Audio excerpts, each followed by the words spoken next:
We were just talking about Medicare, and you actually needed some medical attention yourself a few weeks ago. Tell me a little bit about that.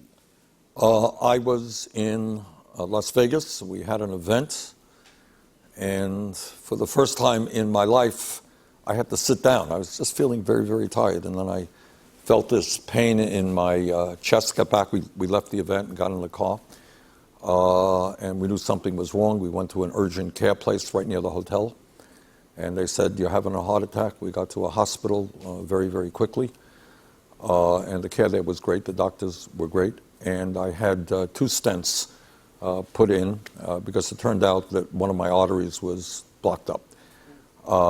It was a procedure, I guess, done about 1 million times a year, and I was out of the hospital in 2.5 days, and have felt better ever since. So we've been back on the campaign trail, knock on wood, full time for the last couple of weeks. In general, are you a pretty healthy guy or not? That really? was what is amazing. I mean, thank God I have been incredibly healthy. When I was a kid, I was a long distance runner. I was a good athlete. So when they told me I had a heart attack, I literally could not believe it because, I have had so much endurance and strength throughout my whole body. But, in retrospect, and maybe this is a message I want to convey, listen to some of the symptoms that are taking place. I was getting tireder than I usually was. Yeah. So, is it the stress? Or are we all too stressed out? I feel like you read in the papers today and everyone is so stressed out. People who live in my building are so stressed out. Everyone I run into on the street stressed out. We are stressed out. Yeah. People are, for a variety of reasons, political reasons. People are worried about their kids. People are worried about the environment. People are worried about money. And yeah, we do live. And people work incredibly long hours. I don't know if you know, we work some of the longest hours of any people in the world. So stress is a huge, huge issue. What did your wife say anything to you after the heart attack? Did she say, "Hey, Bernie, maybe let's rethink this"? Well, she was in Vermont and I was in Las Vegas. She didn't sleep all that night. She got into the first plane that she possibly could and got to Las Vegas as soon as she could. She has hardly left me out of her sight since.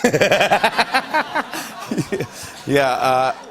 Well, I saw you. You definitely came back pretty quickly because we have a clip of you on the basketball court just last week, and this is for real. Take a look at this thing.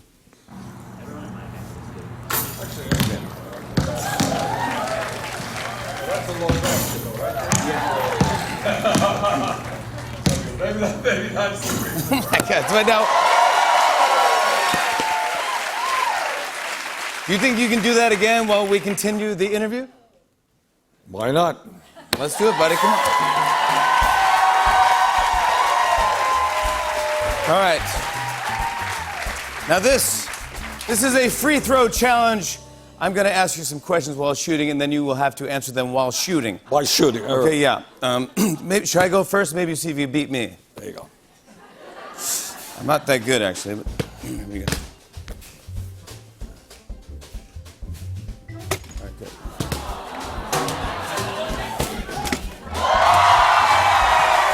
All right, well, now you're getting serious about the life. All right.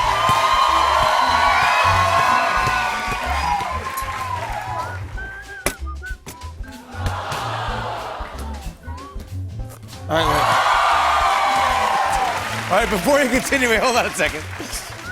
Before we continue, have you, out of any of the candidates, who would be your, do you have any VP picks? There's some great people out there, but it's a little bit premature. First, I'm going to have to win the nomination. Okay. All right. Okay. What do You got me all excited about playing basketball. Here, you can go back there. Do you think you already beat me, right? Wait. Let me see if I got one shot here. There you go. All right, I got one.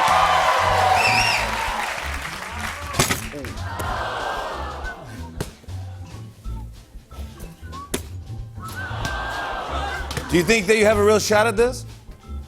We have a real shot? Yes, we do. I think... There you go. All right. Just go one more. Shoot one more. All right. Finally, this time next year, will you be president of the United States? Why not?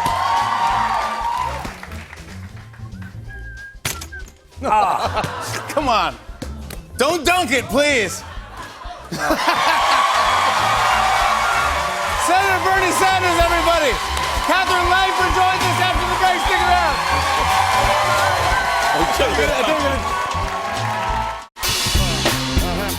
On and on and on. I said, and it's on and on and on.